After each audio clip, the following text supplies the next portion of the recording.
Angga, Assalamualaikum warahmatullahi wabarakatuh. Waalaikumsalam. Selamat pagi. Dadah Bu. Aduh, jangan begitu dong Pak. Iya. Gitu. Biasa saja karena Biasa ini saja. juga kegiatan rutin ya Pak. Oke, Baik baik. Pak Rangga. Apa namanya di pertemuan kali ini gitu ya, saya ketemu dengan Pak Rangga yang sudah kita sepakati bersama-sama kemarin. Pak Rangga sudah ke ruangan saya, kemudian sudah ini apa namanya booking saya gitu ya untuk melakukan supervisi akademik begitu. Nah, saya kan sudah mendapatkan RPP Pak Rangga nih, sudah saya baca-baca sekilas begitu. Tetapi saya tetap ingin menanyakan Pak Rangga sebagai salah satu bentuk konfirmasi saya. Nah, di pembelajaran kali ini topiknya apa ya Pak Rangga ya? Topiknya itu kita mata pelajaran seni rupa untuk fase F. Iya, Pak. Dengan topik menciptakan karya seni rupa yang berdampak bagi lingkungan sekitar. Seperti itu. Berarti nanti saya akan melihat bagaimana Pak Rangga menyampaikan materi di kelas tersebut, Ya. gitu nih Pak. Nah, tetapi yang perlu Pak Rangga ketahui bahwa di pertemuan kita kali ini, saya sebetulnya begini Pak.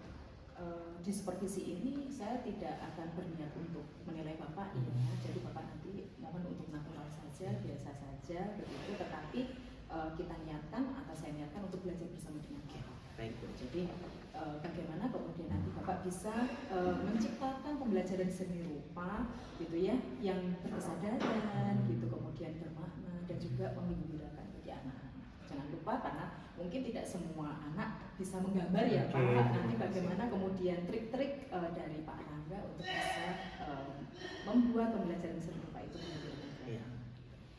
Nah, kemudian untuk tujuan pembelajarannya apa nih Pak Rangga kalau bisa tahu?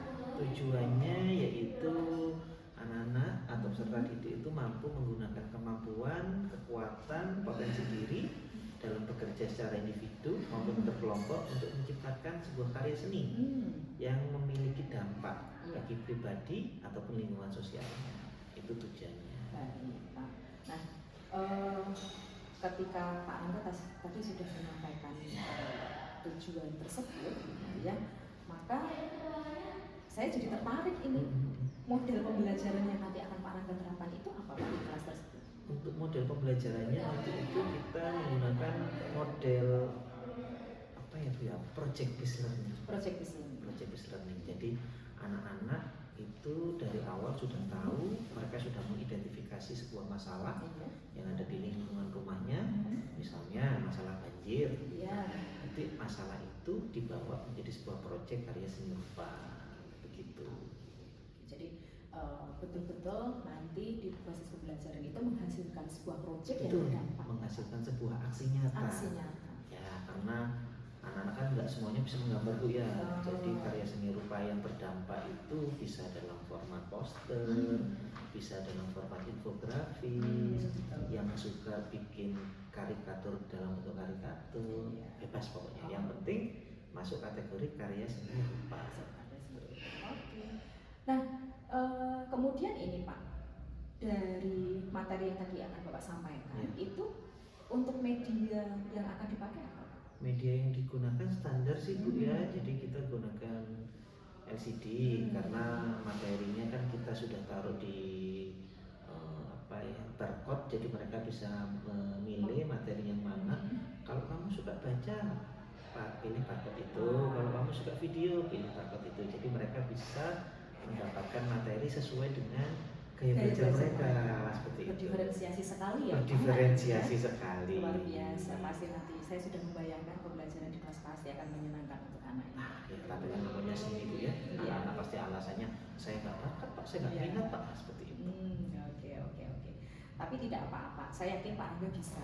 Gitu ya. Nah, pastinya ketika nanti Pak Rangga sudah menyampaikan, Pak Rangga ingin tahu sejauh mana penguasaan anak terhadap materi yang sudah disampaikan oleh Pak Rangga. Nah, assessment yang digunakan apa ya? Assessment yang digunakan karena kita project based learning, maka assessmentnya adalah portofolio. Ya, portofolio. Jadi mulai yang kita lihat mulai dari perencanaan karyanya, penyusunan konsep kreatifnya, kemudian bahan dan alat, kemudian media berkaryanya, sampai nanti hasil akhirnya itu menjadi sebuah rangkaian portofolio yang akan kita nilai. Oke, berarti sudah sangat jelas sekali dan Iya. lengkap ini.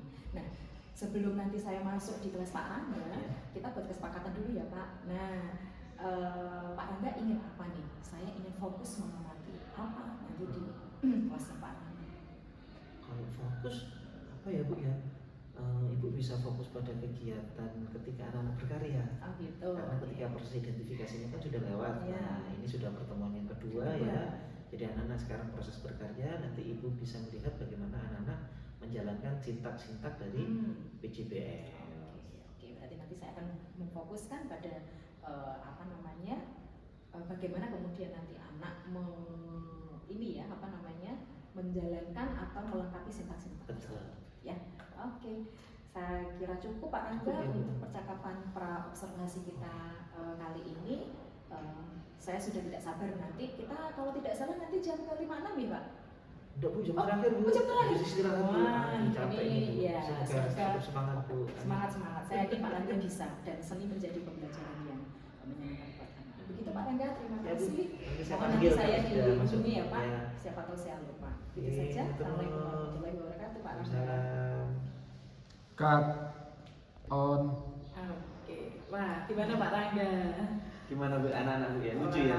Iya sih, tadi saya sempat, tapi aktif juga Pak. Saya Aktif melihat, ya? saya melihat proses pembelajaran di kelas tadi lumayan aktif dan anak saya melihat ini ketika mereka itu berpindah dari satu tempat ke tempat yang lain itu memang berpindahnya itu karena proses belajar. Gitu ya. Jadi bukan hanya sekedar main-main atau apalah itu tidak, tapi betul-betul belajar. Untung ya, soalnya biasanya kalau seni itu anak-anak tuh kadang-kadang pinjam kuas ke Oh, sana gitu ya? kemari. Oh. Iya, begitulah. Iya, ya nggak apa-apa, tapi sudah oke Pak, namanya juga anak-anak Iya, kan ya. iya. Nah, ini Pak Rangga, saya tertarik sekali nih ketika tadi saya berada di kelasnya Pak Rangga selama pembelajaran gitu.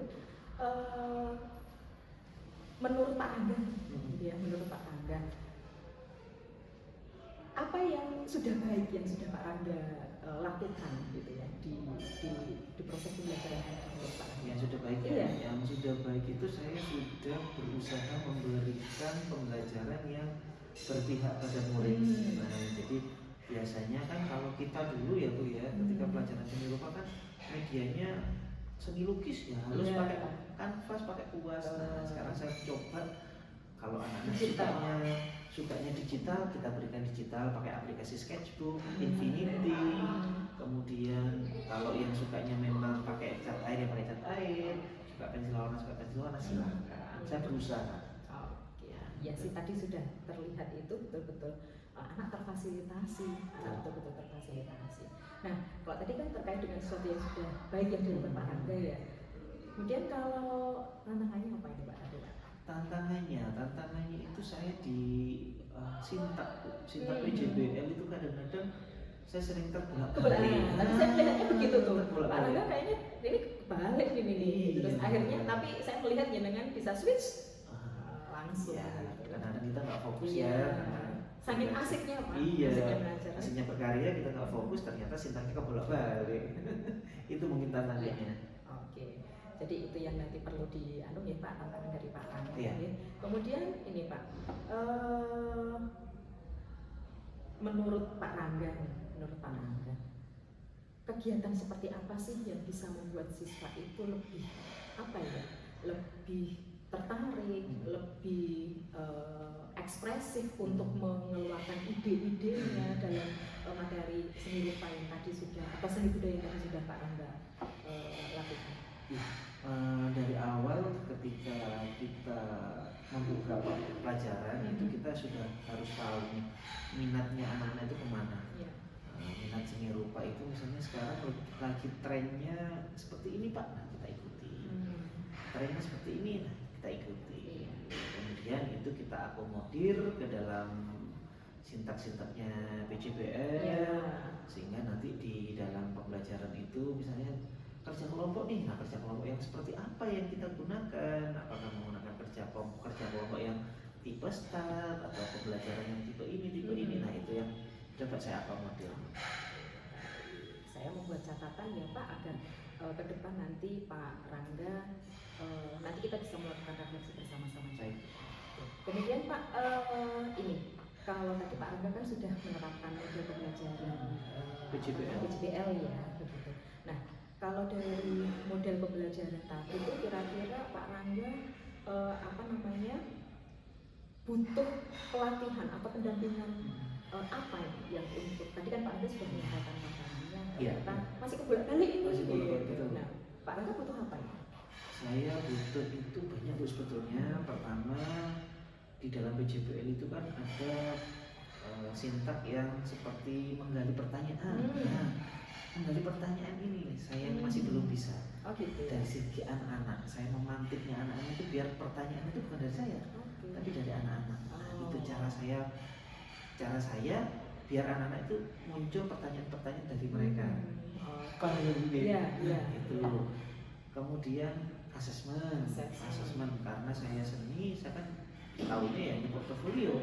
Karena asesmen banyak, asesmen formatif, asesmen apa ya? Formatif. Learning, assessment of learning gitu kan banyak. Itu saya nggak paham. Jadi mungkin nanti kedepannya ya bisalah ngundang pengawas itu Pak Aziz itu yang terkenal itu nanti diundang ke sini. Berarti Pak Rangga butuh ada inti atau workshop ya? Iya Bu. Terkait dengan assessment. Iya. Baik Pak Rangga. Oke, saya inventarisir terlebih dahulu. Oke, kalau tadi terkait dengan pengetahuan terkait dengan assessment yang Pak Rangga butuh IHT, kemudian kalau yang tadi itu Pak Rangga bagaimana membuat anak itu bisa atau berani memberikan pertanyaan pemantik itu apa yang Pak Rangga butuhkan? Ya kita buat sebuah trigger yang dekat dengan mereka. Contohnya, coba media yang kalian sukai untuk berkarya seni itu apa? Kalau saya sih, jadi saya awali dari saya. Kalau saya sih sukanya bikin dari Canva. Ini anak-anak, masuk ke Canva. Jadi ada yang tanya, kalau saya pakai Autodesk Sketchbook Pro, boleh nggak? Oh boleh. Nah, artinya menjelaskan seperti itu. Nah, ini saya akan memberikan satu catatan nih Pak atau pandangan sedikit dari tadi ketika saya lihat proses pembelajaran di kelas Pak Rangga ya. Tadi saya melihat sih ada beberapa anak, nggak banyak sebetulnya Pak, dari 36 siswa tadi di kelas Pak Rangga itu hanya sekitar 3 atau 4 itu. Saya tadi mencatat ada 3 atau 4 itu sepertinya anak memang yang masih belum aktif ya Pak, kurang aktif ya gitu. Saya tadi tidak sempat bertanya, hanya melihat saja. Sepertinya anak itu agak kesulitan gitu bagaimana dia akan memilih mau bikin poster atau mau bikin video atau apa itu tadi yang dia sama anak itu. Nah, dengan adanya seperti itu mungkin ini juga perlu menjadi catatan dari Pak Rangga untuk bisa memfasilitasi anak-anak yang siap. Nah, itu yang tadi saya amati Pak Rangga. Kemudian ini lesson atau pelajaran yang bisa Pak Rangga ambil dari pembelajaran hari ini. Yang bisa saya ambil tadi kan memberikan untuk anak-anak yang belum termotivasi untuk mengikuti pembelajaran, mungkin kedepannya akan saya perbaiki. Jadi saya tidak hanya fokus pada pembelajaran, tapi saya juga fokus pada bagaimana meningkatkan motivasi anak-anak mengikuti pembelajaran sendiri. Luar biasa ini Pak Rangga. Saya membayangkan ketika anak nanti di fase ini sudah selesai dalam pembelajaran seni budaya, pasti mereka akan memiliki jiwa-jiwa seni yang tangguh, yang kreatif, inovatif begitu.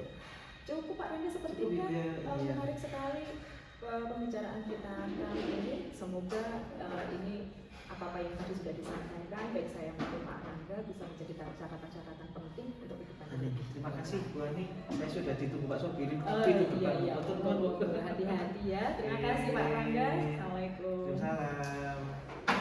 Cut.